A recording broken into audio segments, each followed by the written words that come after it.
Mi nombre es Marisela, tengo 66 años, y lo que voy a contarles cambió mi vida para siempre. El funeral de mi esposo Ernesto fue el día más silencioso de mi existencia. Allí, junto a su tumba, recibí un mensaje de un número desconocido que me heló la sangre. Estoy vivo. No soy yo en el ataúd. Respondí temblando. ¿Quién eres? La respuesta me dejó sin respiración. No puedo decirlo. Ellos están mirando. No confíes en nuestros hijos. Ese momento me partió el alma en dos. Mi mundo se desmoronó cuando vi a César y Héctor, mis propios hijos, parados junto al ataúd con expresiones extrañamente tranquilas. Algo no encajaba. Sus lágrimas parecían forzadas, sus abrazos fríos como el hielo. Durante 42 años, Ernesto había sido mi compañero, mi refugio, mi razón de vivir. Lo conocí cuando tenía 24 años en el pueblo de San Miguel, donde ambos crecimos entre calles polvorientas y sueños modestos. Yo trabajaba limpiando casas para mantener a mi madre enferma, mientras Ernesto reparaba bicicletas en un pequeño taller heredado de su padre. Éramos pobres, pero felices. Teníamos algo que el dinero no puede comprar: amor verdadero. Recuerdo la primera vez que me habló. Era un martes por la mañana. Yo caminaba hacia el mercado con mi vestido verde desteñido y mis zapatos gastados. Él salió de su taller con las manos manchadas de grasa y me sonrió con esa timidez que me enamoró desde el primer instante. «Buenos días, Marisela», me dijo con voz suave. «Necesitas que revise tu bicicleta». No tenía bicicleta, pero inventé una excusa solo para hablar con él. Esa conversación se convirtió en citas bajo el árbol de mango del Parque Central. Después, en promesas de amor eterno. Finalmente, en una boda humilde pero llena de esperanza. Los primeros años fueron duros. Vivíamos en una casa de 2 habitaciones con techo de lámina. Cuando llovía, colocábamos ollas por toda la casa para recoger las goteras. Pero éramos felices. Ernesto trabajaba de sol a sol en su taller. Yo cosía ropa para las señoras del pueblo. Cuando César nació, pensé que mi corazón explotaría de felicidad. Era un bebé hermoso, con los ojos grandes de su padre y mi sonrisa. 2 años después llegó Héctor, igual de perfecto. Los crié con todo el amor del mundo, sacrificando mis propias necesidades por ellas. Ernesto era un padre maravilloso. Los llevaba a pescar al río los domingos, les enseñaba a reparar cosas con sus propias manos, les contaba historias antes de dormir. Yo los alimentaba, los vestía, los consolaba cuando lloraban. Éramos una familia unida, o eso creía. Conforme crecieron, las cosas comenzaron a cambiar. César, el mayor, siempre fue ambicioso. Desde pequeño preguntaba por qué vivíamos tan modestamente, por qué no teníamos carro como otras familias. Héctor lo seguía en todo, como siempre había sido. Cuando César cumplió 18 años, Ernesto le ofreció trabajo en el taller. Pero él lo rechazó con desprecio. «No quiero ensuciarme las manos como tú, papá. Yo voy a ser alguien importante». Esas palabras hirieron profundamente a Ernesto, aunque nunca me lo dijo. Yo lo veía por las noches, sentado en el patio, mirando las estrellas con tristeza. Su hijo había rechazado no solo su trabajo, sino toda su forma de vida.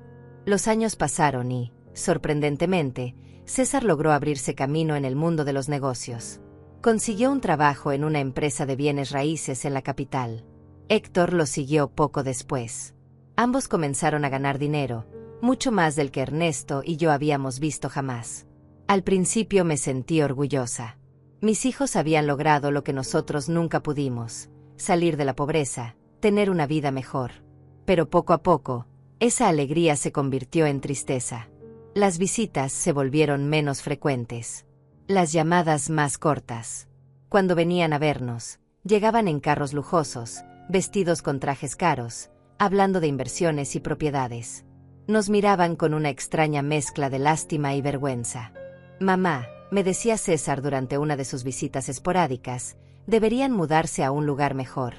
Esta casa se está cayendo a pedazos». Tenía razón, pero esa casa tenía todos nuestros recuerdos.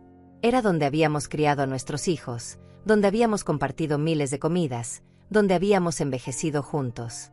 No era lujosa, pero era nuestro hogar. Ernesto, siempre sabio, me decía: «Marisela, el dinero cambió a nuestros hijos. Ya no somos suficientes para ellos. Yo me resistía a creerlo.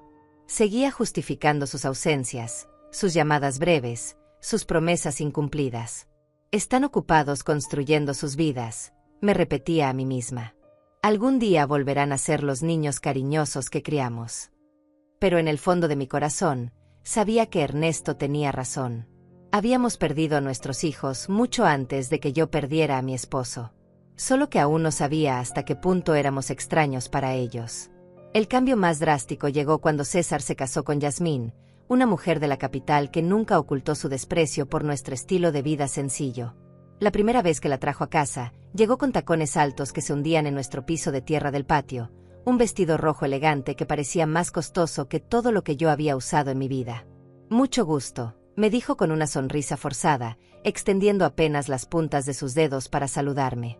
Sus ojos recorrieron nuestra humilde casa con una expresión que no pude descifrar, pero que me hizo sentir pequeña.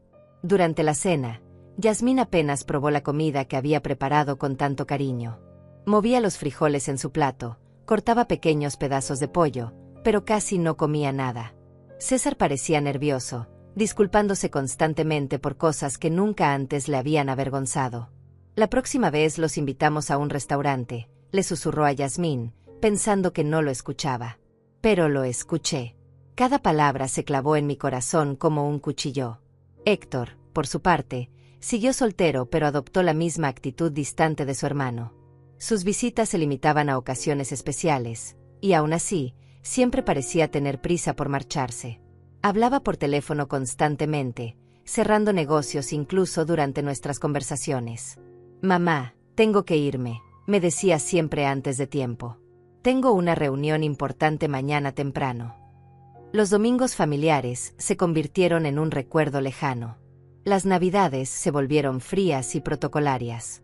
Mis hijos traían regalos caros que no necesitábamos, se quedaban 2 o 3 horas y se marchaban con alivio evidente. Ernesto y yo envejecíamos solos, consolándonos mutuamente. Él seguía trabajando en su taller, aunque ya sus manos no tenían la misma fuerza de antes. Yo continuaba con mis costuras, pero mis ojos ya no eran los mismos. Nos las arreglábamos con nuestros pequeños ingresos, orgullosos de no pedirles nada a nuestros hijos exitosos. «¿Sabes qué es lo más triste, Marisela?», me dijo Ernesto una noche, mientras tomábamos café en el patio. «No es que tengan dinero. Es que el dinero los haya hecho creer que somos menos importantes». Tenía razón, como siempre. Mis hijos no solo habían cambiado económicamente, habían cambiado en su corazón. Ya no éramos sus padres queridos, éramos un recordatorio incómodo de un pasado que querían olvidar. Las cosas empeoraron cuando César compró una casa de $200,000 en un barrio exclusivo de la capital. Héctor hizo lo mismo poco después, invirtiendo en un apartamento de lujo que costó $150,000. De repente, nuestros hijos eran propietarios de fortunas que nosotros no podíamos ni imaginar. «Deberían vender esta casa y mudarse a un asilo», nos sugirió Yasmín durante una de sus escasas visitas. «Hay lugares muy bonitos para personas de su edad. Estarían más cómodos». La palabra asilo me golpeó como una bofetada. ¿Un asilo? Después de 40 años construyendo nuestro hogar, después de criar a estos hijos con tanto amor, ¿querían mandarnos a un asilo? «No necesitamos un asilo», respondió Ernesto con la dignidad que siempre lo caracterizó. «Estamos bien aquí, en nuestra casa». Pero yo vi la expresión en los rostros de César y Héctor. Ellos apoyaban la idea de Yasmín. Para ellos, éramos una carga, un problema que resolver de la manera más conveniente. Fue entonces cuando comenzaron las sugerencias más directas. César llegó un día con unos papeles en la mano, documentos que había preparado sin consultarnos. «Papá, mamá», dijo con esa sonrisa falsa que había perfeccionado, «he estado pensando en su futuro. Esta casa vale como máximo $15,000. Si la venden, yo puedo agregar dinero para que se muden a un lugar mejor».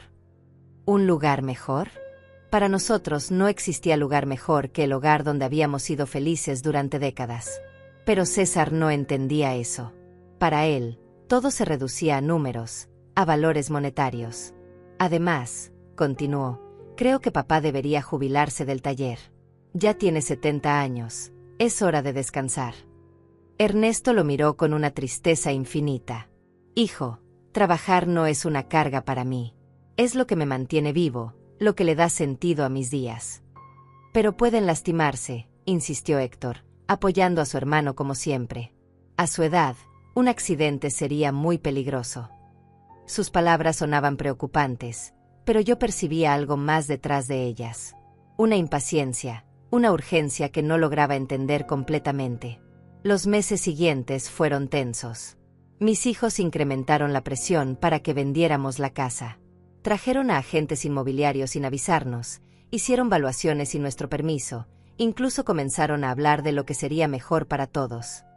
Miren, nos dijo César durante una cena particularmente incómoda, Yasmín y yo hemos decidido tener hijos pronto. Necesitaremos ayuda con los gastos. Si venden la casa y se van a un lugar más pequeño, ese dinero podría ser una herencia adelantada. ¿Herencia adelantada? ¿Estaba pidiendo nuestra herencia mientras aún estábamos vivos? La audacia de la petición me dejó sin palabras. Ernesto mantuvo la calma, pero yo vi cómo se tensaron sus mandíbulas. Hijo, cuando tu madre y yo muramos, todo lo que tenemos será para ustedes. Pero mientras estemos vivos, nuestras decisiones son nuestras. No sean tercos, intervino Héctor con una dureza que nunca antes había mostrado. Ustedes ya están viejos. No pueden seguir viviendo en el pasado. Esa noche, después de que se marcharan, Ernesto y yo nos quedamos despiertos hablando hasta el amanecer. Por primera vez en nuestro matrimonio, discutimos la posibilidad de que nuestros hijos no fueran las personas que creíamos haber criado. Algo está mal, Marisela, me dijo mi esposo con una preocupación que nunca antes había visto en sus ojos. Esto no es solo ambición o impaciencia. Hay algo más oscuro detrás de toda esta presión. No sabía que tan profundamente acertadas eran sus palabras. No imaginaba que mis propios hijos estaban planeando algo que cambiaría nuestras vidas para siempre. No sabía que la tragedia que se avecinaba no sería un accidente del destino, sino una conspiración cuidadosamente orquestada por las dos personas en quienes más confiaba en el mundo. La última conversación normal que tuve con César fue 3 semanas antes de la muerte de Ernesto. Llegó solo, sin Yasmín, con una expresión más seria de lo habitual. Mamá, me dijo, sentándose en la mesa de la cocina donde tantas veces había desayunado de niño, quiero que sepas que, pase lo que pase, Héctor y yo siempre los cuidaremos. Sus palabras me tranquilizaron en ese momento, pero ahora, recordándolas junto a la tumba de Ernesto, me producen escalofríos. ¿Por qué dijo pase lo que pase? ¿Qué sabía él que yo no sabía? El accidente que cambió todo ocurrió un martes por la mañana. Ernesto había salido temprano al taller, como hacía todos los días desde hacía más de 40 años. Yo estaba en la cocina preparando su almuerzo favorito, arroz con pollo y frijoles, cuando sonó el teléfono con una urgencia que me heló la sangre. «¿Señora Marisela?», preguntó una voz desconocida. «Habla del Hospital General. Su esposo ha sufrido un accidente grave. Necesita venir inmediatamente». Las palabras se difuminaron en mi mente como tinta en el agua. El mundo se detuvo. Mis piernas se volvieron gelatina y tuve que aferrarme al marco de la puerta para no caer. ¿Qué pasó? ¿Está bien? Está vivo. Está en cuidados intensivos, señora. Por favor, venga lo más pronto posible. El viaje al hospital fue una pesadilla borrosa. Mi vecina Dolores tuvo que llevarme porque yo temblaba tanto que no podía ni sostener las llaves. Durante todo el trayecto, mi mente se negaba a procesar lo que estaba sucediendo. Ernesto era cuidadoso, meticuloso en su trabajo. ¿Cómo había ocurrido esto? Cuando llegamos al hospital, César y Héctor ya estaban allí. Eso me extrañó porque nadie les había avisado aún, al menos no yo. Pero en mi desesperación, no le di importancia a ese detalle. «Mamá», me dijo César, abrazándome con una fuerza que me pareció genuina. «Papá está muy mal. Los médicos dicen que una de las máquinas del taller explotó. Tiene quemaduras graves y traumatismo craneal». Héctor tenía los ojos rojos, pero algo en su expresión me resultó extraño. Parecía más nervioso que triste, como alguien que está esperando noticias importantes más que alguien que está sufriendo por su padre. «¿Podemos verlo?», pregunté desesperada. «Solo familiares directos, de uno en uno, y por 5 minutos máximo», nos explicó la enfermera. Cuando entré a esa habitación de cuidados intensivos, mi corazón se desplomó. Ernesto estaba conectado a una docena de máquinas, con vendas que cubrían gran parte de su rostro y sus brazos. Apenas lo reconocí. Su respiración era laboriosa, artificial, mantenida por aparatos que pitaban constantemente. Me acerqué a su cama y tomé su mano, la única parte de su cuerpo que parecía intacta. Ernesto, mi amor, estoy aquí. Todo va a estar bien. Vas a recuperarte, como siempre has hecho. Por un momento, sentí que apretó ligeramente mi mano. Sus ojos se movieron detrás de los párpados cerrados. Estaba luchando, mi guerrero estaba luchando por regresar a mí. Los siguientes 3 días fueron los más largos de mi vida. Prácticamente vivía en el hospital, durmiendo en las incómodas sillas de la sala de espera. César y Héctor se turnaban para acompañarme, pero siempre parecían más interesados en hablar con los médicos que en consolar a su padre. Escuché conversaciones fragmentadas que no logré entender completamente en ese momento. Héctor preguntaba sobre los seguros médicos, sobre los costos del tratamiento. César hablaba por teléfono sobre pólizas de vida y beneficiarios. Mamá, me dijo César el segundo día, hemos revisado los seguros de papá. Tiene una póliza de vida por $50,000. También hay un seguro por accidente laboral que podría cubrir hasta $75,000 más. ¿Por qué me hablaba de dinero cuando Ernesto aún estaba luchando por su vida? ¿Por qué se preocupaba por seguros en lugar de por la recuperación de su padre? No me importa el dinero, le respondí con dureza. Solo quiero que tu papá se mejore. Por supuesto, mamá, me dijo, pero vi algo en sus ojos que no me gustó. Una frialdad, una calculadora que trabajaba mientras su padre agonizaba. El tercer día, los médicos nos dieron la noticia más devastadora de mi vida. El doctor Ramírez, un hombre mayor con expresión compasiva, nos reunió en una pequeña oficina. Señora Marisela, comenzó con voz suave, el estado de su esposo es crítico. Las quemaduras han infectado, y el traumatismo craneal es más severo de lo que pensamos inicialmente. Tenemos que ser realistas sobre sus posibilidades. ¿Qué significa eso?, pregunté, aunque en mi corazón ya sabía la respuesta. Significa que debemos prepararnos para lo peor. Su esposo está en coma inducido. Podríamos mantenerlo con vida indefinidamente, pero su calidad de vida... Bueno, es muy improbable que recupere la conciencia. El mundo se desmoronó a mi alrededor. 42 años de matrimonio, una vida entera construida juntos, y ahora me decían que se desvanecía como humo. Queremos intentar todo, dije entre sollozos. No importa el costo, no importa cuánto tiempo tome. Pero César intercambió una mirada con Héctor que me inquietó profundamente. Mamá, dijo César con una voz que intentaba sonar comprensiva, tenemos que ser prácticos. Papá no querría vivir así. Él siempre decía que no quería ser una carga para nadie. Una carga, exploté con una furia que no sabía que tenía. Es tu padre. No es una carga, es el hombre que te crió, que trabajó toda su vida para darte lo mejor. Lo sabemos, mamá, intervino Héctor. Pero también tenemos que pensar en ti. Los gastos médicos van a ser enormes. Podrían acabar con todos sus ahorros. De nuevo, el dinero. Siempre el dinero. Mi esposo estaba muriendo y ellos calculaban costos. Esa noche, sola en la habitación del hospital, tomé la mano de Ernesto y le hablé como si pudiera escucharme. Mi amor, no sé qué hacer. Los médicos dicen que no hay esperanza, pero yo no puedo dejarte ir. No puedo imaginar mi vida sin ti. Fue entonces cuando ocurrió algo que aún me eriza la piel. Sus dedos se movieron ligeramente, apretaron los míos con una fuerza casi imperceptible. Sus labios se movieron como si tratara de decir algo, pero ningún sonido salió. Llamé desesperada a las enfermeras. Está reaccionando. Está tratando de hablar. Pero cuando llegaron, Ernesto había vuelto a su estado anterior. La enfermera revisó los monitores y negó con la cabeza. A veces ocurren espasmos musculares involuntarios, señora. No significa que esté consciente. Pero yo sabía lo que había sentido. Ernesto había tratado de comunicarse conmigo. Había luchado para decirme algo importante. 2 días después, en la madrugada del viernes, sonó la alarma de las máquinas.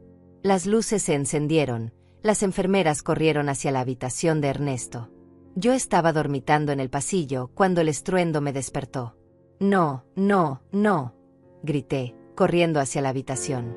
Los médicos trabajaron durante 40 minutos tratando de reanimarlo, pero fue inútil. A las 4:37 de la madrugada, Ernesto fue declarado oficialmente muerto. El dolor que sentí en ese momento era físico, como si me hubieran arrancado el corazón del pecho. Me desplomé junto a su cama, abrazando su cuerpo aún tibio, negándome a aceptar que se había ido para siempre. César y Héctor llegaron al hospital 1 hora después de la muerte de su padre. Parecían preparados, como si hubieran estado esperando la llamada. Trajeron papeles, documentos, números de teléfono de funerarias. «Ya hablamos con la funeraria San Miguel», me dijo César mientras yo aún lloraba inconsolablemente. «Pueden recoger el cuerpo esta misma mañana». «También contactamos al seguro», agregó Héctor. «El proceso de reclamación ya está iniciado». ¿Cómo podían ser tan eficientes, tan organizados, tan fríos apenas 1 hora después de perder a su padre? Algo no estaba bien, pero mi dolor era tan intenso que no podía pensar con claridad. El funeral se programó para el lunes siguiente. César se encargó de todos los arreglos sin consultarme realmente. Eligió el ataúd más simple, la ceremonia más breve, como si quisiera terminar con todo lo más rápido posible. «Es lo que papá habría querido», me dijo cuando le reclamé por no incluirme en las decisiones. «Algo sencillo, sin ostentación». Pero Ernesto se merecía algo mejor que esa prisa indecente por enterrarlo y olvidarlo. El día del funeral llegó nublado y frío, como si el cielo mismo estuviera llorando por Ernesto. Me vestí con mi único vestido negro, el mismo que había usado en el funeral de mi madre años atrás. Mis manos temblaban tanto que Dolores tuvo que ayudarme a abotonar los pequeños botones de la espalda. «Ten fuerza, Marisela», me susurraba mi querida amiga mientras me peinaba con cuidado. «Ernesto querría verte fuerte». Pero no me sentía fuerte. Me sentía vacía, como un cascarón sin alma. 42 años de matrimonio no se pueden enterrar fácilmente. Cada objeto de la casa me recordaba a él: su taza de café en la mesa, sus herramientas en el patio, su almohada que aún conservaba su aroma. Cuando llegamos al cementerio, me sorprendió la poca gente que había asistido. Esperaba ver a más compañeros del taller de Ernesto, más vecinos, más conocidos. Pero solo estábamos César, Héctor, Yasmín, Dolores, yo y el sacerdote. Para un hombre que había vivido 70 años en el mismo pueblo, que había ayudado a tanta gente, el funeral parecía extrañamente vacío. «¿Dónde está la gente del taller?», le pregunté a César. «No quisimos molestar a nadie», respondió rápidamente. «Papá era una persona privada. Habría preferido algo íntimo». Pero eso no era cierto. Ernesto amaba a su comunidad, se preocupaba por sus vecinos. Habría querido que vinieran a despedirlo. ¿Por qué César había decidido hacer todo tan secreto, tan apresurado? Durante la ceremonia, observé a mis hijos con una extraña desconexión emocional. César tenía una expresión solemne, apropiada, pero sus ojos se movían constantemente hacia su reloj. Héctor parecía inquieto, como si tuviera cosas más importantes que hacer. Yasmín revisaba su teléfono discretamente detrás de su velo negro. ¿Así despedían a su padre? ¿Con impaciencia y distracciones? El sacerdote habló sobre la vida eterna, sobre el descanso merecido, sobre la reunión con Dios. Sus palabras se sentían huecas en mi corazón destrozado. Yo no quería que Ernesto descansara en paz. Quería que regresara a casa conmigo, que siguiéramos envejeciendo juntos, que siguiéramos tomando café en el patio cada atardecer. Cuando llegó el momento de echar tierra sobre el ataúd, mis piernas se negaron a sostenerme. Dolores tuvo que sujetarme mientras yo sollozaba sin control. El sonido de la tierra golpeando la madera era definitivo, final, desesperanzador. Fue en ese momento exacto, parada junto a la tumba de mi esposo, cuando vibró mi teléfono. Un mensaje de texto de un número desconocido. «Estoy vivo. No soy yo en el ataúd». Mi corazón se detuvo. Las letras bailaban frente a mis ojos como si fueran una alucinación. ¿Estaba perdiendo la razón por el dolor? Con manos temblorosas, respondí: «¿Quién eres?». La respuesta llegó inmediatamente: «No puedo decirlo. Ellos están mirando. No confíes en nuestros hijos». El teléfono se me cayó de las manos como si estuviera ardiendo. Dolores se agachó a recogerlo, pero yo la detuve bruscamente. No podía dejar que nadie más viera esos mensajes. No hasta que entendiera qué estaba pasando. ¿Estás bien, mamá?, me preguntó César, acercándose con expresión preocupada.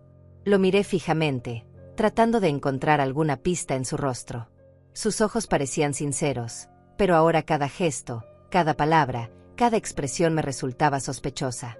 Estoy bien, mentí, guardando el teléfono en mi bolso. Solo necesito ir a casa. Durante el trayecto de regreso, no pude quitarme de la mente esos mensajes. ¿Era posible que alguien estuviera jugando una broma cruel en el peor momento de mi vida? ¿O realmente existía la posibilidad de que Ernesto estuviera vivo? Pero si estaba vivo, ¿quién habíamos enterrado? Y si no estaba vivo, ¿quién conocía suficientes detalles de nuestras vidas para escribir algo tan específico sobre nuestros hijos? Esa noche, sola en mi casa que ahora se sentía como un mausoleo, revisé cada detalle de los últimos días. El accidente de Ernesto había sido extraño desde el principio. Según César, una máquina había explotado en el taller, pero Ernesto conocía cada tornillo, cada cable de ese lugar. Era meticuloso con el mantenimiento, obsesivo con la seguridad. Además, ¿cómo habían llegado mis hijos tan rápido al hospital si nadie les había avisado? El hospital me había llamado a mí primero. Yo era el contacto de emergencia. ¿Cómo supieron del accidente antes que yo? Y luego estaba el tema del dinero. Desde el primer día, César y Héctor habían hablado de seguros, de pólizas, de beneficiarios. Como si hubieran estado esperando este momento, preparándose para él. Decidí revisar los papeles de Ernesto.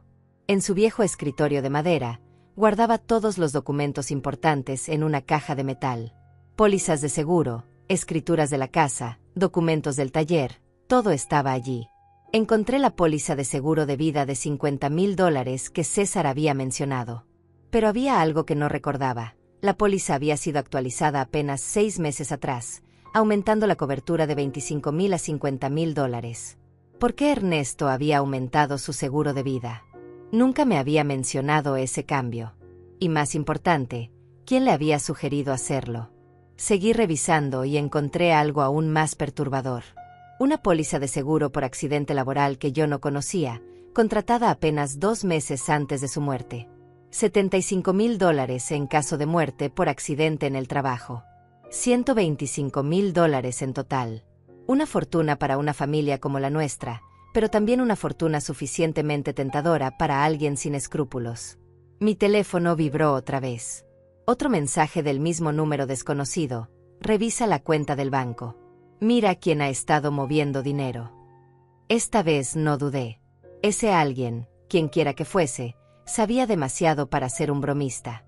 Sabía sobre el seguro, sabía sobre mis hijos, sabía detalles que solo alguien muy cercano a nosotros podría conocer. Al día siguiente, fui al banco donde Ernesto y yo habíamos tenido nuestra cuenta durante 30 años. La señora Pérez, la gerente que nos conocía desde siempre, me recibió con condolencias sinceras. Marisela, siento mucho lo de Ernesto. Era un hombre bueno. Gracias, señora Pérez. Vengo a revisar nuestras cuentas. Necesito entender nuestra situación financiera. Me mostró los estados de cuenta de los últimos 6 meses. Lo que vi me dejó helada. Durante los últimos 3 meses, se habían hecho retiros importantes de nuestra cuenta de ahorros. $5,000 en enero, $3,000 en febrero, $4,000 en marzo. Dinero que yo no sabía que se había movido. ¿Quién autorizó estos retiros?, pregunté con voz temblorosa. Su esposo venía personalmente, me explicó la señora Pérez. Decía que necesitaba el dinero para reparaciones del taller. Pero yo llevaba las cuentas de la casa. Sabía exactamente cuánto dinero teníamos y cuánto gastábamos. Ernesto nunca me había mencionado reparaciones costosas en el taller, y definitivamente nunca habíamos hablado de retirar $12,000 de nuestros ahorros. ¿Tiene las firmas de esos retiros?, pregunté. Me mostró los comprobantes. Efectivamente, parecía la firma de Ernesto, pero algo en la escritura me resultó extraño. Demasiado temblorosa, demasiado insegura para su letra habitualmente firme y clara. Señora Pérez, le pregunté con el corazón acelerado, ¿Vino solo a hacer estos retiros o alguien lo acompañaba? Ella pensó por un momento. Ahora que lo menciona, creo que 1 o 2 veces vino con uno de sus hijos. César, creo. Me dijo que lo estaba ayudando con los trámites porque a Ernesto le costaba trabajo leer los documentos sin sus lentes. César. Mi hijo había estado involucrado en retiros de dinero que yo no conocía, usando como excusa la vista cansada de su padre. Pero Ernesto veía perfectamente bien con sus lentes, que nunca se quitaba durante el día. Esa tarde, mientras revisaba una y otra vez los comprobantes bancarios, recibí otro mensaje. Los seguros fueron idea de ellos. Convencieron a Ernesto de que necesitaba más protección para ti. Fue una trampa. Ya no podía negar la evidencia que se acumulaba frente a mí. Los seguros aumentados misteriosamente, los retiros de dinero no autorizados, la presencia de César en transacciones que yo desconocía, su eficiencia sospechosa organizando el funeral, su frialdad durante la agonía de su padre. Pero la pregunta que me aterraba era, si realmente habían planeado la muerte de Ernesto, ¿cómo lo habían hecho? ¿Y quién era la persona que me estaba enviando estos mensajes? ¿Cómo sabía tanto sobre lo que había pasado? Los días siguientes se convirtieron en una pesadilla de dudas y sospechas. Cada sonrisa de César, cada abrazo de Héctor, cada palabra de condolencia se sentía como una máscara ocultando algo siniestro. Pero necesitaba más pruebas antes de aceptar una verdad tan horrible como la que se dibujaba en mi mente. Mi teléfono siguió recibiendo mensajes del número misterioso. Ve al taller de Ernesto. Busca en su escritorio. Hay cosas que no viste. Decidí ir al taller por primera vez desde el accidente. César había dicho que una máquina había explotado, pero cuando llegué al lugar, me encontré con algo completamente diferente a lo que esperaba. El taller estaba extrañamente limpio. Demasiado limpio para haber sido el escenario de una explosión. No había marcas de quemaduras en las paredes, no había escombros, no había señales de la destrucción que debería haber causado un accidente tan grave. ¿Dónde está la máquina que explotó?, me pregunté en voz alta. Busqué por todo el taller y encontré todas las máquinas en su lugar, funcionando perfectamente. La soldadora, el compresor, la sierra eléctrica, todas estaban intactas. ¿Cuál había sido entonces la causa del accidente? En el escritorio de Ernesto, encontré algo que me heló la sangre. Una nota escrita con su letra, fechada 3 días antes de su muerte. César insiste en que necesito más seguros. Dice que es por Marisela, pero algo no me parece bien. No confío en sus intenciones. Debajo de esa nota, había otra. Héctor me trajo unos papeles para firmar. Dice que son para modernizar el taller, pero no entiendo de qué se trata. ¿Por qué tanta prisa? Mi esposo había tenido sospechas. Había intuido que algo no estaba bien con el comportamiento de nuestros hijos, pero había muerto antes de poder contármelo. Seguí revisando y encontré un sobresellado con mi nombre. Lo abrí con manos temblorosas. Era una carta de Ernesto. Mi querida Marisela, si estás leyendo esto, significa que algo me ha pasado. Los últimos meses he notado cambios extraños en César y Héctor. Están demasiado interesados en nuestro dinero, en los seguros, en que vendamos la casa. Yasmín los está presionando mucho. Ayer César me dijo que debería preocuparme más por mi seguridad, porque a mi edad cualquier accidente podría ser fatal. No sé por qué, pero esas palabras me sonaron como una amenaza. Te amo, Marisela. Si algo me pasa, no confíes ciegamente en nadie, ni siquiera en nuestros hijos. La carta me cayó de las manos. Ernesto había presentido su propia muerte. Había visto las señales que yo, cegada por el amor maternal, había ignorado. Esa noche, César vino a visitarme. Llegó con una botella de vino y una sonrisa que ahora me parecía completamente falsa. Mamá, he estado pensando en tu futuro, me dijo, sirviéndose una copa sin preguntarme si yo quería. El dinero del seguro ya está en proceso. Serán $125,000. ¿Cómo sabes la cantidad exacta?, le pregunté, fingiendo inocencia. Bueno, yo ayudé a papá con los trámites de los seguros. Quería asegurarse de que tuviera suficiente dinero para vivir cómodamente. Mentira. Ernesto nunca había querido aumentar los seguros. Según su propia nota, había sido presionado por César. ¿Y qué crees que debería hacer con ese dinero?, le pregunté, observando cuidadosamente su reacción. Sus ojos se iluminaron con un brillo que me dio escalofríos. Podrías comprarte una casa más pequeña, más cómoda. O mejor aún, mudarte a un buen asilo donde tengas compañía y cuidados médicos. Héctor y yo podríamos administrar tu dinero para que rinda más. Administrar mi dinero. Solo queremos cuidarte, mamá. A tu edad, es fácil que te estafen o que tomes malas decisiones financieras. Nosotros sabemos de inversiones, de negocios. Podríamos triplicar esa cantidad en pocos años. Triplicar mi dinero. O hacerlo desaparecer en sus propios bolsillos. Déjame pensarlo, le dije. Esa noche recibí otro mensaje. Mañana ve a la comisaría. Pregunta por el informe del accidente de Ernesto. Hay contradicciones que debes conocer. Al día siguiente, fui a la comisaría local. El sargento Morales, que conocía a Ernesto desde hacía años, me recibió con amabilidad. El informe del accidente de mi esposo, me preguntó con expresión confundida. ¿Cuál accidente, señora Marisela? El de su taller, cuando la máquina explotó. El sargento revisó sus archivos y negó con la cabeza. Aquí no tenemos ningún reporte de explosión en el taller de Ernesto. De hecho, no tenemos ningún reporte de accidente laboral involucrando a su esposo. Sentí que el mundo se tambaleaba bajo mis pies. Pero mis hijos dijeron que había sido un accidente en el taller. Por eso estaba en el hospital. Señora Marisela, su esposo llegó al hospital el martes por la mañana, pero no por un accidente laboral. Según el reporte médico que tengo aquí, llegó inconsciente con síntomas de envenenamiento. Envenenamiento. Los médicos encontraron rastros de metanol en su sangre, una cantidad suficiente para causar ceguera, daño cerebral y eventualmente la muerte. El hospital debería haberle informado esto. Envenenamiento. No había sido una explosión, no había sido un accidente laboral. Alguien había envenenado deliberadamente a mi esposo. ¿Por qué nadie me dijo esto?, pregunté con voz quebrada.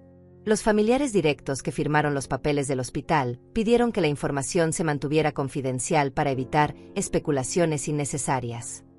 Dijeron que usted estaba muy frágil emocionalmente para manejar los detalles técnicos. Los familiares directos, César y Héctor, habían ocultado la verdadera causa de la condición de Ernesto, inventado la historia de la explosión y manipulado a todos, incluyéndome a mí, para ocultar un asesinato. Señora Marisela, continuó el sargento, si tiene sospechas sobre las circunstancias de la muerte de su esposo, podríamos abrir una investigación formal. Tenía más que sospechas. Tenía la certeza de que mis propios hijos habían asesinado a su padre por dinero. Esa tarde, Héctor llegó a casa con un ramo de flores y la misma sonrisa falsa de César. ¿Cómo estás, mamá? Te ves cansada. Estoy bien, mentí, observando cada gesto suyo con nueva perspectiva. Solo pensando en el futuro. Es bueno que pienses en eso. César y yo hemos estado hablando. Creemos que deberías vender la casa pronto, mientras esté fresco en el mercado inmobiliario. ¿Por qué tanta prisa? Bueno, las casas viejas pierden valor rápidamente. Y tú necesitas liquidez. Los gastos del funeral, los gastos médicos pendientes. Más mentiras. El funeral había sido barato, casi insultantemente económico. Y no había gastos médicos pendientes porque el seguro del hospital los había cubierto. Héctor, le dije mirándolo directamente a los ojos, tú sabías que tu papá no murió por un accidente laboral. Por una fracción de segundo, vi pánico en su expresión. Pero se recuperó rápidamente. ¿De qué hablas, mamá? Fui a la comisaría. No hay ningún reporte de explosión en el taller de tu papá. Esta vez el pánico fue más evidente. Mamá, no deberías estar haciendo esas cosas. Te van a confundir. El dolor te está afectando. El dolor me está afectando o ustedes me han estado mintiendo. Se levantó bruscamente, derramando el café que le había servido. Creo que necesitas descansar. Hablaremos cuando estés más calmada. Se fue rápidamente, pero no antes de hacer una llamada telefónica en el patio. Aunque no pude escuchar las palabras, el tono era urgente, preocupado. Esa noche recibí el mensaje más revelador hasta ese momento. Mañana van a venir juntos. Van a tratar de convencerte de que estás loca, de que el dolor te está haciendo imaginar cosas. No les creas. Y no tomes nada que te ofrezcan de beber o comer. La predicción del mensaje misterioso se cumplió exactamente como había advertido. Al día siguiente, César y Héctor llegaron juntos a mi casa, acompañados por Yasmín. Traían expresiones de preocupación exagerada y una bolsa con pasteles de la panadería del centro. «Mamá, estamos muy preocupados por ti», comenzó César con voz melosa. «Los vecinos nos han dicho que has estado actuando de manera extraña. Dolores dice que has estado hablando sola, que no comes bien». Dolores nunca había dicho eso. Era otra mentira más en su creciente colección. «Yasmín trajo tus pasteles favoritos», agregó Héctor, señalando la bolsa. «Y preparamos café especial, de esa marca que te gusta tanto». Recordé las palabras del mensaje. «No tomes nada que te ofrezcan de beber o comer». ¿Era posible que planearan envenenarme a mí también, como habían hecho con Ernesto? «Gracias, pero ya desayuné», les dije, manteniendo la distancia.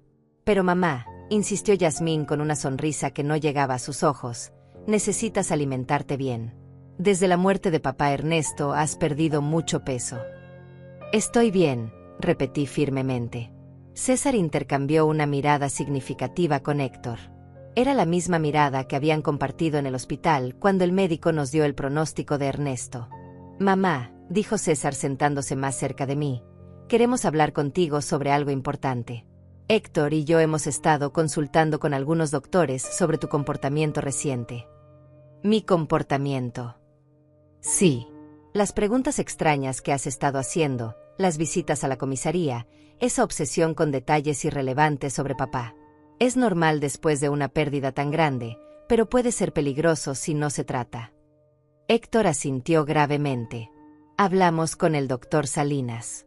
Dice que es común que las personas mayores desarrollen paranoia después de perder a su pareja, especialmente las mujeres de tu edad». «¿Paranoia?» Me estaban acusando de estar loca por descubrir sus mentiras. «No estoy paranoica», les dije con toda la firmeza que pude reunir. «Solo estoy haciendo preguntas que debería haber hecho desde el principio». «¿Cómo que preguntas?», me desafió César. «¿Cómo por qué no hay ningún reporte policial del supuesto accidente de su padre? ¿Cómo por qué el taller está perfectamente limpio si hubo una explosión? ¿Cómo por qué retiraron $12,000 de nuestra cuenta sin decirme nada?». El silencio que siguió fue ensordecedor. Los tres intercambiaron miradas de pánico apenas disimulado. «Mamá», dijo finalmente Héctor, «esas cosas tienen explicaciones simples. Papá retiró ese dinero para reparaciones que quería hacer en secreto, como sorpresa para ti». «¿Qué sorpresa?» «Quería remodelar la casa», mintió César. «Había contratado a unos trabajadores para arreglar el techo, pintar las paredes. Quería que fuera una sorpresa para tu cumpleaños». Si eso fuera cierto, ¿dónde estaban los trabajadores? ¿Dónde estaban los materiales? ¿Por qué nadie en el pueblo sabía de esta supuesta remodelación? «Y sobre el reporte policial», continuó César, «no todos los accidentes laborales requieren un reporte, especialmente cuando ocurren en propiedad privada». Más mentiras. El sargento Morales había sido muy claro: cualquier accidente laboral con lesiones graves requiere un reporte oficial. «Mamá», intervino Yasmín con voz dulce pero condescendiente, «nosotros solo queremos cuidarte. Es por eso que pensamos que sería mejor si te mudaras a un lugar donde tengas atención médica especializada». «Un asilo». «Un hogar de cuidados especializados», corrigió César. «Para personas que están pasando por duelo complicado. Tienen psicólogos, enfermeras, actividades para mantenerte ocupada». «Y mientras tanto», agregó Héctor, «nosotros podemos encargarnos de vender la casa, administrar el dinero del seguro, todas esas cosas complicadas que no deberías manejar en tu estado actual». Ahí estaba. El plan completo. Declararme mentalmente incompetente, internarme en un asilo, tomar control de todo mi dinero. Primero habían asesinado a Ernesto por el dinero de los seguros, y ahora querían robarme a mí también. «¿Y si me niego?», les pregunté. «¿Por qué te negarías?», preguntó César con una sonrisa que me heló la sangre. «Solo queremos lo mejor para ti. Porque esta es mi casa. Aquí construí mi vida con Ernesto. Aquí los crié a ustedes. Mamá, dijo Héctor con un suspiro exagerado, no puedes vivir en el pasado para siempre. Papá se fue. Tienes que aceptarlo y seguir adelante. Lo he aceptado. Pero eso no significa que vaya a regalar mi vida y mi dinero. La máscara de preocupación comenzó a resquebrajarse en los rostros de mis hijos. César se levantó bruscamente. Muy bien. Si no quieres escuchar razones, tendremos que tomar medidas más drásticas. ¿Qué significa eso? Significa que podemos iniciar un proceso legal para declararte mentalmente incompetente. Tenemos testigos de tu comportamiento errático. Tenemos el testimonio de médicos que confirman que estás sufriendo de paranoia senil. ¿Médicos? ¿Cuáles médicos? Yo no había hablado con ningún médico sobre mi estado mental. El doctor Salinas ya firmó un informe preliminar, agregó Héctor. Dice que basándose en nuestras descripciones de tu comportamiento, es probable que necesites cuidado especializado. Un doctor que nunca me había examinado había firmado un informe sobre mi estado mental basándose únicamente en lo que mis hijos le habían contado. ¿Cuánto les había costado comprar esa evaluación falsa? Así que puedes cooperar voluntariamente, continuó César, o podemos hacerlo por la vía legal. Pero de una manera u otra, vas a recibir la ayuda que necesitas. Era una amenaza directa. Si no entregaba mi dinero voluntariamente, utilizarían el sistema legal para robármelo. Necesito tiempo para pensarlo, les dije, tratando de ganar tiempo. Por supuesto, dijo Yasmín con su falsa dulzura. Pero no demasiado tiempo. Por tu propio bien. Después de que se marcharon, me quedé sentada en mi cocina, temblando de rabia y miedo. Mis propios hijos, la sangre de mi sangre, no solo habían asesinado a su padre, sino que ahora planeaban robarme todo lo que me quedaba. Esa noche, el teléfono vibró con un mensaje más largo que los anteriores. Marisela, soy Salvador Mendoza, investigador privado. Ernesto me contrató 3 semanas antes de morir porque sospechaba de César y Héctor. Lo envenenaron con metanol mezclado en su café del desayuno. Tengo pruebas grabadas de sus conversaciones planeando todo. Mañana a las 3 de la tarde. Ve al Café La Esperanza. Siéntate en la mesa del fondo. Yo estaré allí. Por fin sabría quién había estado enviándome esos mensajes. Y más importante, tendría las pruebas que necesitaba para hacer justicia por la muerte de mi esposo. Pero también sabía que ya no tenía mucho tiempo. César y Héctor habían mostrado sus cartas. Si no actuaba rápido, terminaría encerrada en un asilo mientras ellos gastaban el dinero que había costado la vida de Ernesto. La guerra había comenzado. Y aunque yo fuera una vieja de 66 años contra 2 hombres despiadados, tenía algo que ellos no tenían, la verdad. Y la verdad, tarde o temprano, siempre encuentra la manera de salir a la luz. Esa noche, por primera vez desde la muerte de Ernesto, sonreí, porque sabía que mi esposo no había muerto en vano. Su precaución, su instinto, su decisión de contratar a un investigador privado me iba a permitir hacer justicia. César y Héctor habían subestimado gravemente a su madre. Estaban a punto de descubrir que una mujer peleando por la memoria de su esposo asesinado es una fuerza más poderosa que toda su avaricia combinada. El día siguiente llegó cargado de nerviosismo y expectativa. Me vestí con cuidado, eligiendo mi vestido morado más serio, el que usaba para ocasiones importantes. Si iba a encontrarme con el hombre que podría darme las respuestas que necesitaba, quería estar preparada para cualquier revelación. A las 2:30 de la tarde, caminé hacia el Café La Esperanza con pasos decididos pero cautelosos. Cada sombra me parecía sospechosa, cada persona en la calle podría ser un espía enviado por mis hijos. La paranoia que ellos me acusaban de tener comenzaba a sentirse justificada. El café estaba moderadamente lleno. Me dirigí directamente a la mesa del fondo, como me habían instruido. Pedí un té de manzanilla y esperé, con las manos temblando ligeramente sobre la mesa de madera gastada. A las 3 en punto exactamente, un hombre de unos 50 años se acercó a mi mesa. Era alto, canoso, con ojos inteligentes y una expresión seria pero bondadosa. Llevaba una carpeta marrón bajo el brazo. «¿Señora Marisela?», preguntó en voz baja. Asentí con la cabeza, sin confiar aún en mi voz. «Soy Salvador Mendoza. Siento mucho su pérdida. Ernesto era un hombre bueno». Se sentó frente a mí y colocó la carpeta sobre la mesa. Antes de mostrarle lo que tengo, necesito que sepa que lo que va a escuchar y ver va a ser muy doloroso. ¿Está preparada? He estado preparándome desde que recibí su primer mensaje. Le respondí con una firmeza que no sabía que tenía. Salvador abrió la carpeta y sacó una grabadora pequeña. Ernesto vino a verme hace un mes. Estaba preocupado por el comportamiento de sus hijos. Me contrató para investigarlos discretamente. Presionó el botón de reproducción.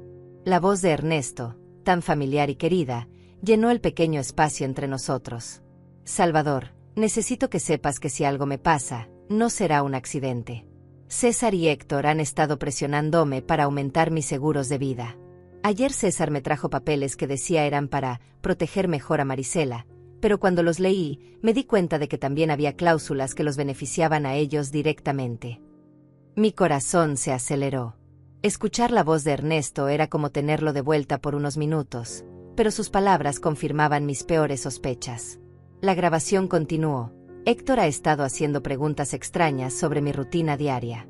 Que como en el desayuno, ¿a qué hora salgo de casa? Si Marisela viene conmigo al taller. Dice que es preocupación, pero algo en su forma de preguntar me inquieta. Salvador pausó la grabación. Esta conversación fue 3 semanas antes de su muerte. Pero tengo algo más reciente.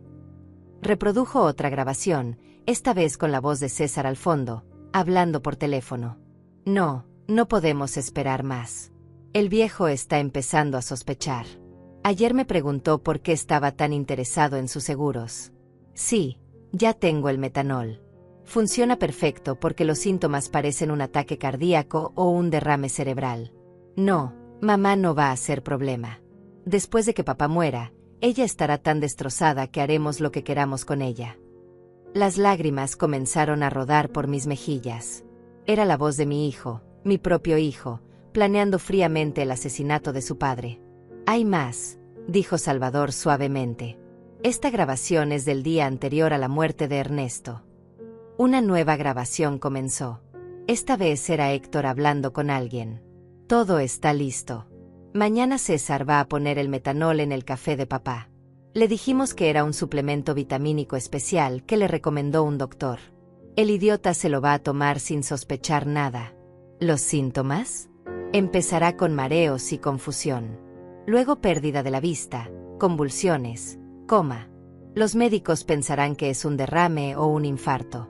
Para cuando se den cuenta de que es envenenamiento, ya será demasiado tarde. Mi mundo se desplomó completamente. No solo habían planeado el asesinato de Ernesto, sino que lo habían ejecutado con una frialdad que me aterrorizaba. ¿Cómo era posible que mis hijos, los bebés que había amamantado, los niños que había consolado en sus pesadillas, fueran capaces de algo tan monstruoso? ¿Cómo consiguió estas grabaciones?, pregunté entre sollozos. Ernesto me había pedido que pusiera dispositivos de escucha en su casa, explicó Salvador. Tenía miedo, pero no sabía exactamente de qué. Los colocamos en el teléfono de la casa y en algunos otros lugares estratégicos. Sacó una serie de fotografías de la carpeta. También tengo esto. César comprando metanol en una ferretería a 50 kilómetros del pueblo. Pagó en efectivo y usó un nombre falso, pero lo tengo en video. Las fotografías mostraban claramente a César saliendo de una ferretería con una botella pequeña en las manos. La fecha en las fotos era 5 días antes de la muerte de Ernesto. Y esto, continuó Salvador, mostrándome más documentos, son los movimientos financieros de César y Héctor en los últimos 6 meses. Han estado gastando mucho más dinero del que sus ingresos justifican. César le debe $70,000 a un prestamista de la capital. Héctor tiene deudas de juego por $40,000. Estaban desesperados. Todo comenzaba a tener sentido. No era solo avaricia lo que había motivado el asesinato de Ernesto. Era desesperación financiera. Mis hijos estaban arruinados y vieron a su padre como una fuente fácil de dinero rápido. ¿Por qué no fue a la policía inmediatamente después de la muerte de Ernesto?, le pregunté. Porque César y Héctor son muy inteligentes. Sobornaron al doctor que atendió a Ernesto en el hospital para que cambiara el diagnóstico oficial. En lugar de envenenamiento, el certificado de defunción dice falla cardíaca debido a complicaciones de accidente laboral. Sin esa evidencia médica, mis grabaciones podrían no ser suficientes para una condena. Pero ahora tenemos toda la evidencia junta, dije, sintiendo una mezcla de dolor y determinación. Exactamente. Y hay algo más que debe saber. Sus hijos planeaban matarla a usted también. Mi sangre se heló. ¿Qué? Salvador reprodujo una última grabación, esta vez con las voces de César y Héctor juntas. Una vez que tengamos el dinero del seguro de papá, necesitamos deshacernos de mamá también, decía César. No podemos arriesgarnos a que se ponga sospechosa o que alguien más le meta ideas en la cabeza. ¿Cómo?, preguntaba Héctor. Igual que con papá. Pero esta vez podemos hacerlo parecer un suicidio por depresión. Una viuda que no puede vivir sin su esposo. Nadie lo cuestionaría. ¿Y el dinero? Somos sus únicos herederos. Todo sería nuestro. La casa, los ahorros, el dinero del seguro. Casi $200,000 en total. La grabación se detuvo. Yo estaba temblando incontrolablemente. Mis hijos no solo habían asesinado a su padre, sino que planeaban asesinarme a mí también. Todo por dinero. Señora Marisela, me dijo Salvador con gentileza, sé que esto es devastador. Pero tenemos suficiente evidencia para que paguen por lo que hicieron. ¿Qué debemos hacer ahora?, pregunté, secándome las lágrimas. Primero, necesitamos ir a la policía con toda esta evidencia. El sargento Morales es un hombre honesto, no está involucrado en la corrupción. Segundo, necesitamos actuar rápido. Sus hijos están planeando declararla mentalmente incompetente mañana. Si lo logran, será mucho más difícil proceder legalmente. Mañana. Sí. Intercepté una conversación telefónica esta mañana. Van a reunirse con el juez Hernández a las 10 de la mañana para iniciar el proceso de incapacidad mental. Me levanté de la mesa con una determinación que no había sentido en semanas. Entonces tenemos que actuar esta noche. Exactamente, confirmó Salvador. Pero antes, hay una cosa más que quiero mostrarle. Sacó una última fotografía de la carpeta. En ella, se veía a Ernesto saliendo de una clínica médica que yo no reconocía. 3 días antes de morir, su esposo fue a hacerse exámenes médicos completos en una clínica de la capital. Los resultados muestran que estaba perfectamente sano. No había signos de enfermedad cardíaca, presión arterial normal, todo perfecto. Esto prueba definitivamente que su muerte fue causada por el envenenamiento, no por problemas de salud naturales. Esa era la evidencia final que necesitábamos. Ernesto había sido un hombre sano asesinado por sus propios hijos. Salvador, le dije, tomando su mano, gracias por cumplir su promesa a mi esposo. Ahora hagamos justicia. Esa misma noche, Salvador y yo nos dirigimos directamente a la comisaría. El sargento Morales trabajaba turno nocturno esa semana, lo que resultó perfecto para nuestros propósitos. Cuando llegamos, eran las 8 de la noche y la comisaría estaba relativamente tranquila. Sargento Morales, le dije con voz firme, necesito presentar una denuncia formal por el asesinato de mi esposo Ernesto. El sargento me miró con sorpresa. ¿Asesinato? Señora Marisela, el certificado de defunción indica que murió por complicaciones cardíacas después de un accidente laboral. El certificado de defunción es falso, respondí, colocando la carpeta de Salvador sobre su escritorio. Mi esposo fue envenenado deliberadamente con metanol por nuestros propios hijos. Durante las siguientes 2 horas, Salvador y yo presentamos toda la evidencia. Las grabaciones de audio, las fotografías de César comprando metanol, los documentos bancarios mostrando los retiros no autorizados, los resultados médicos de Ernesto que probaban su perfecta salud, y finalmente, las conversaciones grabadas donde mis hijos confesaban tanto el asesinato de su padre como sus planes para matarme a mí. El sargento Morales escuchó cada grabación con expresión cada vez más grave.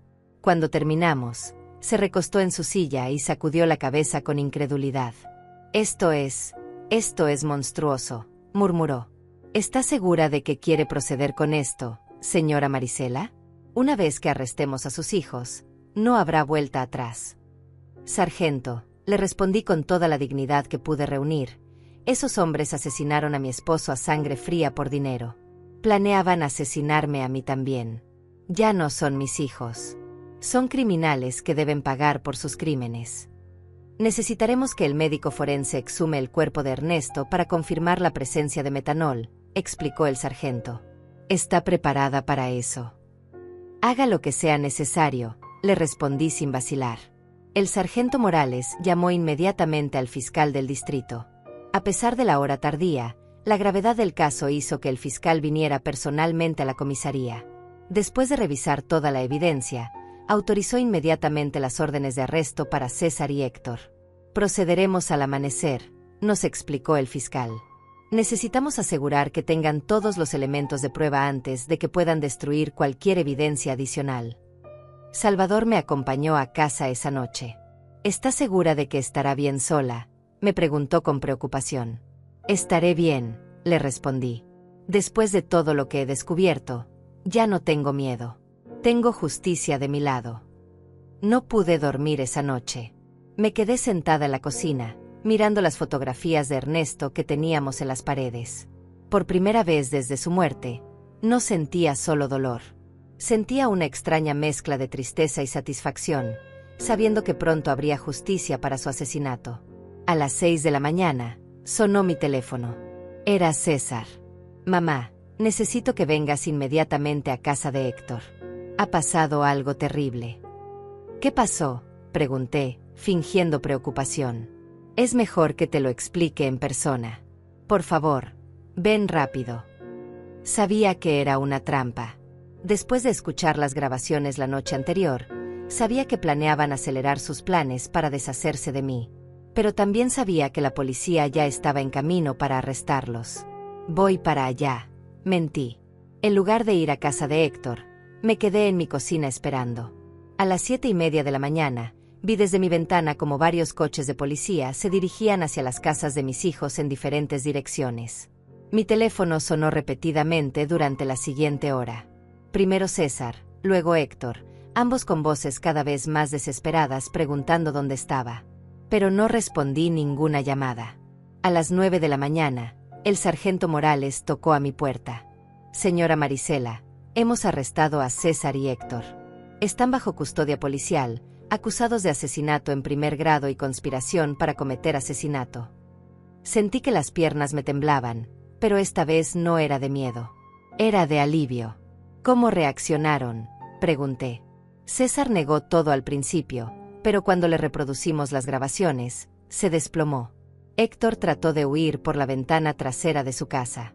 Tuvimos que perseguirlos 6 cuadras. Esa tarde, Yasmín vino a verme.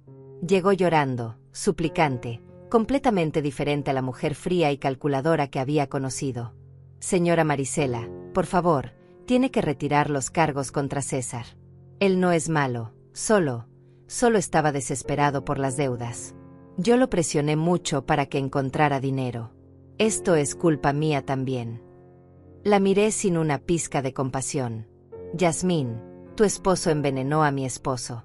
Planeaba asesinarme a mí también.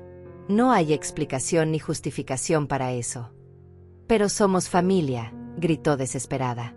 Piense en lo que esto va a hacer a la familia. La familia murió el día que decidieron matar a Ernesto por dinero, le respondí con frialdad. Ahora, por favor, retírate de mi casa. 3 días después, se llevó a cabo la exhumación del cuerpo de Ernesto. Los resultados del laboratorio confirmaron exactamente lo que Salvador había descubierto: niveles letales de metanol en su sistema, suficientes para causar todos los síntomas que había experimentado antes de su muerte. El caso se volvió sensación en todo el pueblo. Nadie podía creer que 2 hijos hubieran asesinado a su propio padre por dinero. Los periódicos locales lo llamaron el crimen más cruel de la década. Durante las semanas siguientes, más detalles salieron a la luz durante las investigaciones. César debía realmente $70,000 a prestamistas ilegales que habían comenzado a amenazarlo con violencia. Héctor había perdido $45,000 en casinos clandestinos y también enfrentaba amenazas. Habían visto el dinero del seguro de vida de Ernesto como su única salvación, pero su codicia los había llevado a aumentar las pólizas tan dramáticamente que despertaron las sospechas de su propio padre. También descubrimos que el doctor que había falsificado el certificado de defunción había recibido $5,000 en efectivo de César. Él también fue arrestado por obstruir la justicia y falsificar documentos oficiales. Salvador me explicó todos los detalles del plan que Ernesto había hecho con él. Su esposo era más inteligente de lo que sus hijos creían. Sabía que algo malo se avecinaba, pero no sabía exactamente qué. Me contrató no solo para investigar a César y Héctor, sino también para protegerla a usted si algo le pasaba a él. ¿Él sabía que iban a matarlo?, pregunté. No exactamente, pero sospechaba que sus vidas estaban en peligro. Por eso instalamos los dispositivos de grabación, por eso documentamos todo. Quería asegurarse de que si algo le pasaba, la verdad saliera a la luz. Mi Ernesto, incluso en sus últimos días, había estado protegiéndome. Había anticipado la traición de nuestros hijos y había tomado medidas para asegurar que la justicia prevaleciera. El juicio estaba programado para comenzar en 2 meses. Tanto César como Héctor enfrentaban cargos de asesinato en primer grado, que en nuestro país llevaba una sentencia de 25 años a cadena perpetua. El día del juicio llegó después de 2 meses de intensa preparación legal. El tribunal estaba completamente lleno. Periodistas de varios periódicos regionales habían venido a cubrir lo que ya se conocía como el caso de los hijos asesinos. Todo el pueblo estaba allí, vecinos, antiguos compañeros de trabajo de Ernesto, incluso personas que apenas conocía pero que querían presenciar este momento histórico de justicia. Me vestí con mi mejor vestido negro, el mismo que había usado en nuestra boda hace tantos años, pero que ahora representaba luto y dignidad. Salvador me acompañó, sentándose a mi lado durante todo el proceso. Su presencia me daba fuerzas para enfrentar lo que sería el día más difícil de mi vida. César y Héctor entraron al tribunal esposados, vestidos con uniformes naranjas de prisión. Ver a mis hijos así me partió el corazón una vez más, pero ya no sentía lástima por ellos. Solo sentía una profunda tristeza por la muerte moral que habían elegido mucho antes de asesinar físicamente a su padre. El fiscal presentó el caso con una precisión devastadora. Una por una, las grabaciones fueron reproducidas ante el tribunal. El silencio era absoluto cada vez que se escuchaban las voces de César y Héctor planeando fríamente el asesinato de Ernesto. Cuando el fiscal reprodujo la grabación donde planeaban matarme a mí también, varias personas del público ahogaron exclamaciones de horror. Una señora mayor se levantó y salió del tribunal llorando. No podía culparla. Era difícil de procesar tanta crueldad. Señoras y señores del jurado, dijo el fiscal durante su alegato inicial, este no es un caso ordinario de codicia familiar. Este es un caso de premeditación fría y calculada, donde 2 hombres decidieron asesinar al padre que los había criado con amor y sacrificio, simplemente porque necesitaban dinero para pagar sus deudas de juego y préstamos irresponsables. Los abogados de César y Héctor trataron de presentar una defensa basada en circunstancias desesperantes e influencias externas, pero las pruebas eran abrumadoras. Las grabaciones no mentían. Los documentos bancarios no mentían. La evidencia forense del metanol en el cuerpo de Ernesto no mentía. Cuando llegó mi turno de testificar, caminé hacia el estrado con las piernas temblorosas pero la mente clara. Había esperado este momento durante meses. Señora Marisela, me preguntó el fiscal, ¿puede decirnos cómo era su relación con sus hijos antes del asesinato de su esposo? Pensé que tenía una buena relación con ellos, respondí, mirando directamente a César y Héctor. Los crié con amor, sacrifiqué todo por su bienestar. Su padre trabajaba sol a sol para darles lo mejor que podíamos. Nunca imaginé que ese amor y sacrificio se convertiría en el motivo de nuestro asesinato.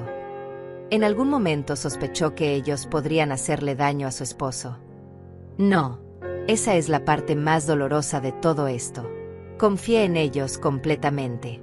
Cuando me dijeron que Ernesto había tenido un accidente en su taller, les creí.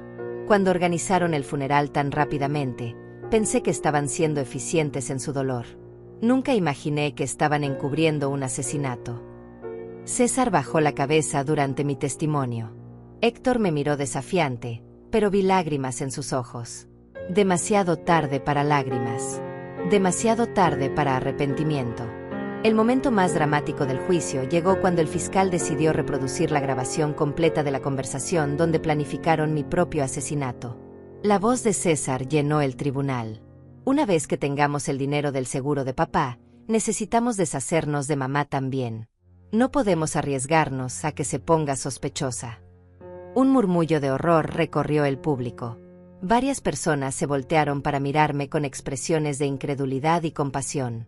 ¿Cómo se sintió cuando escuchó esta grabación por primera vez?, me preguntó el fiscal. Me di cuenta de que había perdido a mis 2 hijos mucho antes de perder a mi esposo, respondí con voz quebrada pero firme. Los bebés que amamanté, los niños que consolé en sus pesadillas, habían muerto y sido reemplazados por 2 extraños capaces de cualquier crueldad por dinero. La defensa trató de interrogarme, sugiriendo que tal vez había malinterpretado las intenciones de mis hijos, que tal vez el dolor me había hecho exagerar la evidencia. Pero las grabaciones hablaban por sí mismas. Salvador también testificó, explicando detalladamente cómo Ernesto lo había contratado porque tenía miedo de sus propios hijos. Describió cada paso de la investigación, cada pieza de evidencia recolectada, cada momento grabado que revelaba la verdad. El médico forense presentó los resultados de la exhumación, confirmando la presencia letal de metanol en el cuerpo de Ernesto. Explicó cómo este veneno actúa lentamente, causando exactamente los síntomas que mi esposo había experimentado antes de morir. Después de 3 días de testimonios devastadores, llegaron los alegatos finales. El fiscal fue demoledor. César y Héctor no son víctimas de las circunstancias. Son predadores que vieron a sus propios padres como obstáculos financieros que debían ser eliminados. Planearon, ejecutaron y encubrieron el asesinato de Ernesto, y estaban planificando hacer lo mismo con Marisela. No merecen compasión. Merecen justicia. El jurado deliberó durante 6 horas. Cuando regresaron, el silencio en el tribunal era absoluto. Podía escuchar los latidos de mi propio corazón mientras el juez leía el veredicto. En el caso del Estado contra César Ramírez y Héctor Ramírez, por el cargo de asesinato en primer grado de Ernesto Ramírez, encontramos a los acusados culpables. El tribunal estalló en murmullos y exclamaciones. César se desplomó en su silla, finalmente comprendiendo la magnitud de lo que había hecho. Héctor permaneció rígido, mirando al frente sin expresión. Por el cargo de conspiración para cometer asesinato contra Marisela Ramírez, encontramos a los acusados culpables. El juez procedió inmediatamente a la sentencia. César Ramírez y Héctor Ramírez, por el asesinato premeditado de su padre y la conspiración para asesinar a su madre, los condenó a cadena perpetua sin posibilidad de libertad condicional por 30 años. Cuando escuché esas palabras, sentí que un peso gigantesco se levantaba de mis hombros. Justicia. Finalmente había justicia para Ernesto. Después del juicio, muchas personas se acercaron para abrazarme y expresar su apoyo. Dolores lloró conmigo, no de tristeza sino de alivio. Marisela, Ernesto puede descansar en paz ahora, me susurró. Esa noche, regresé a mi casa que ahora se sentía diferente. Ya no era un lugar de dolor y traición. Era nuevamente mi hogar, el lugar donde Ernesto y yo habíamos sido felices durante 42 años. Salvador vino a visitarme una semana después del juicio. ¿Cómo se siente?, me preguntó. En paz, le respondí honestamente. Por primera vez desde la muerte de Ernesto, duermo tranquila. Sé que él está descansando porque su muerte no quedó impune. ¿Y el dinero? Los seguros, los ahorros. Doné el dinero de los seguros de vida a una fundación para víctimas de crímenes familiares, le expliqué. Ese dinero estaba manchado de sangre. No podría haberlo usado jamás. Mis ahorros personales son suficientes para vivir modestamente el resto de mis días. 6 meses después del juicio, recibí una carta en prisión. Era de César. Mamá, sé que no merezco tu perdón, pero necesito que sepas que me arrepiento de todo. El dinero, las deudas, la desesperación nos cegaron. Perdimos toda humanidad. Héctor y yo destruimos a la familia más amorosa del mundo por $125,000 que ni siquiera alcanzamos a disfrutar. Mañana me suicidaré en mi celda. No puedo vivir con lo que hicimos. Cuídate, mamá. Dile a papá que lamentamos haber sido tan malos hijos. No llegué a tiempo para impedir su suicidio. César fue encontrado colgado en su celda al día siguiente. Héctor, al enterarse de la muerte de su hermano, sufrió una crisis nerviosa completa y fue transferido al hospital psiquiátrico de la prisión. Hoy, 2 años después del juicio, vivo tranquila en mi pequeña casa. He convertido el taller de Ernesto en un jardín donde cultivo flores que llevo a su tumba cada domingo. Salvador se ha vuelto un amigo cercano, visitándome regularmente para asegurar que esté bien. A veces, los vecinos me preguntan si extraño a mis hijos. La respuesta es complicada. Extraño a los niños que fueron, pero esos niños murieron mucho antes que Ernesto. Los hombres en los que se convirtieron no eran mis hijos. Eran extraños que compartían mi sangre, pero no mi corazón. He aprendido que la familia verdadera no se define por la sangre, sino por el amor, la lealtad y el respeto mutuo. Ernesto fue mi verdadera familia durante 42 años. Los amigos que me apoyaron durante el juicio son mi familia ahora. La justicia no devolvió a Ernesto, pero me devolvió la paz. Y en las noches tranquilas, cuando me siento en el patio donde tantas veces tomamos café juntos, juro que puedo sentir su presencia, orgulloso de mí por haber sido lo suficientemente fuerte para hacer lo correcto, incluso cuando significaba perder a mis hijos para siempre. 5 años han pasado desde aquel día terrible en el cementerio, cuando recibí el primer mensaje que cambió mi vida para siempre. Hoy tengo 71 años, y mi cabello completamente blanco refleja todas las tormentas que he enfrentado y superado. Pero mis ojos, según me dice mi querida amiga Dolores, brillan con una paz que no tenían antes. La casa donde Ernesto y yo construimos nuestros sueños sigue siendo mi refugio. He hecho algunas mejoras con el dinero que tenía ahorrado, pinté las paredes de amarillo suave, el color favorito de Ernesto, y convertí su viejo taller en el jardín más hermoso del vecindario. Rosas rojas, claveles blancos, girasoles que siempre buscan el sol, como él me enseñó a hacer durante nuestros años más difíciles. Salvador Mendoza se convirtió en algo más que el investigador que me ayudó a hacer justicia. Se convirtió en mi familia elegida. Viene a visitarme cada miércoles por la tarde, y juntos tomamos café en el patio mientras me cuenta historias de sus otros casos. A veces me pregunta si me arrepiento de haber denunciado a mis propios hijos, si no habría sido mejor mantener el secreto y vivir con la mentira. Nunca, le respondo siempre. La verdad duele, pero las mentiras matan el alma. La fundación que establecí con el dinero de los seguros de vida se ha convertido en algo más grande de lo que jamás imaginé. Fundación Ernesto Ramírez para Víctimas de Crímenes Familiares ahora ayuda a decenas de familias cada año que han pasado por tragedias similares a la mía. Tenemos psicólogos, abogados, investigadores privados, todos trabajando para que ninguna otra familia tenga que sufrir en silencio lo que yo sufrí. Hace 6 meses, una mujer de 40 años vino a verme. Su nombre era Elena, y sospechaba que su hermano había asesinado a su madre por la herencia. Su historia era dolorosamente similar a la mía: familiares codiciosos, presión para vender propiedades, comportamiento extraño después de la muerte. La fundación le proporcionó un investigador privado, asesoría legal gratuita y apoyo psicológico durante todo el proceso. Cuando su hermano fue condenado por asesinato 3 meses después, Elena vino a abrazarme llorando. Señora Marisela, usted me salvó la vida. Si no hubiera tenido el valor de denunciar a sus propios hijos, yo nunca habría tenido el valor de denunciar al mío. Esos son los momentos que me recuerdan por qué valió la pena todo el dolor que pasé. Héctor sigue vivo, aunque ya no es el mismo hombre que conocí.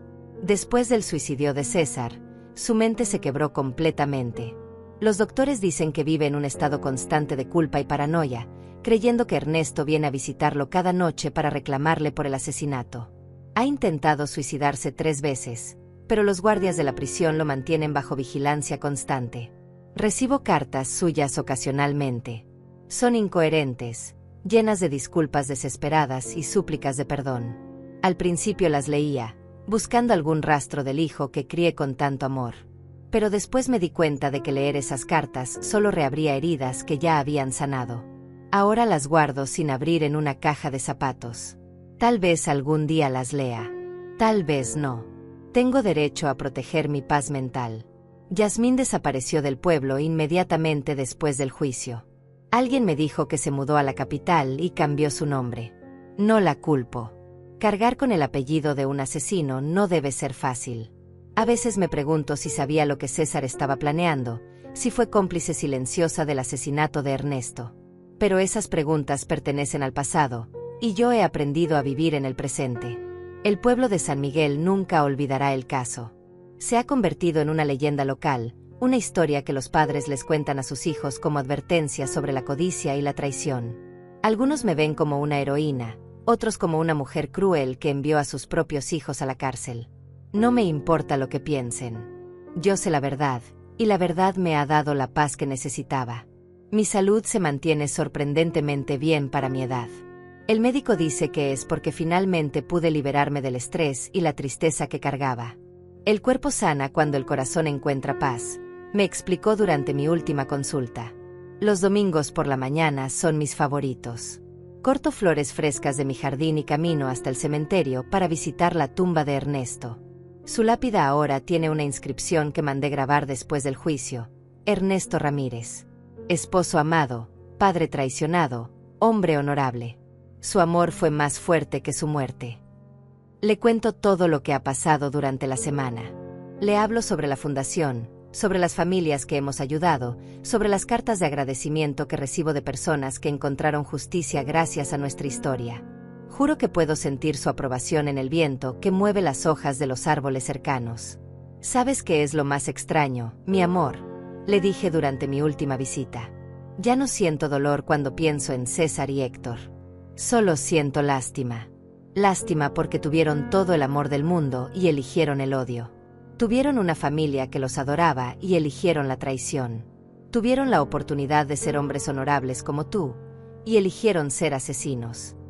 La semana pasada, una reportera de la capital vino a entrevistarme para un documental sobre crímenes familiares. Me preguntó si había algo que quisiera decirles a otras personas que podrían estar pasando por situaciones similares. La familia no es una excusa para el crimen, le respondí. El amor no es ciego. El amor con límites es amor verdadero. Si alguien que dice amarte es capaz de hacerte daño por dinero o conveniencia, esa persona no te ama realmente. Y nunca, nunca es demasiado tarde para buscar justicia, sin importar quién sea el culpable.